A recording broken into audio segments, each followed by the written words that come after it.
જે ધારાસભ્ય અને સાંસદ શ્રી આવે છે પરિસ્થિતિનું નિરીક્ષણ કરવા માટે જી જયારે આ પૂરની સ્થિતિ હોય ને ત્યારે, જી જી અને વિધાનસભામાં પણ રજૂઆતો કરેલી છે. તો અત્યારે તમારી રિક્વાયરમેન્ટ શું છે ત્યાં? તમારે શું ત્યાં મતલબ જે પાડો બનાવવામાં આવે વ્યવસ્થિત? વર્ષોથી આ સમસ્યા છે, આજકાલની નથી. શું ત્યાં રિક્વાયરમેન્ટ નદી શું રિક્વાયરમેન્ટ છે નાની છે ત્યાં? અને પહોળી કરવા માટેનું પણ રજૂઆત કરેલી છે. મતલબ ત્યાં નાળ છે ત્યાં પહોળી કરવાની જરૂર છે ને? હા, પણ પહોળી કરવામાં આવે તો એમાં એવું છે કે જે રેતીના પાડા બનાવી દે છે. આજથી 10 વર્ષ પહેલા નદીને પહોળી કરવામાં આવેલી હતી. જી જી.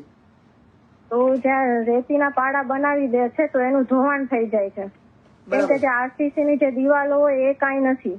બરાબર. હા, એટલે તમારા સ્થાનિક ધારાસભ્યને તમે રજૂઆત કરી છતાં પણ કોઈ જવાબ આપવાનો નથી. તમે એક કામ કરો ને બેન, તમારો જે પ્રશ્ન છે એ તમારે મુખ્યમંત્રી નું જે પોર્ટલ છે એની અંદર તમે આપ્યો છે? ના, એ મને નથી. ટ્રાય કરી જુઓ ને.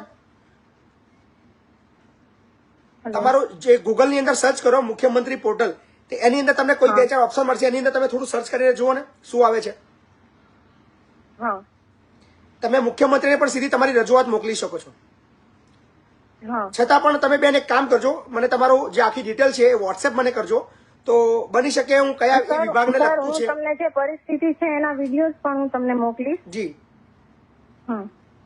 બની શકે તો આપણે મતલબ છે ને એની અંદર આપણે આગળ કોને રજૂઆત કરી શકીએ એ બાબતમાં આપણે વધારે સારું કામ કરી શકીશું. બરાબર ને સર? બની શકે તો એક રિક્વેસ્ટ છે કે તમે અહીંયા મુલાકાત માટે આવો અમારા ખેડ વિસ્તારની. ચોક્કસ બેન, તમારો તો જુનાગઢ છે, બહુ દૂર છે, પણ હું આવવા માટે એ બાજુનો જયારે મારો પ્રવાસ હશે ત્યારે હું ચોક્કસ તમારે ત્યાં હું આવીશ બેન. હા હા જી, થેન્ક યુ.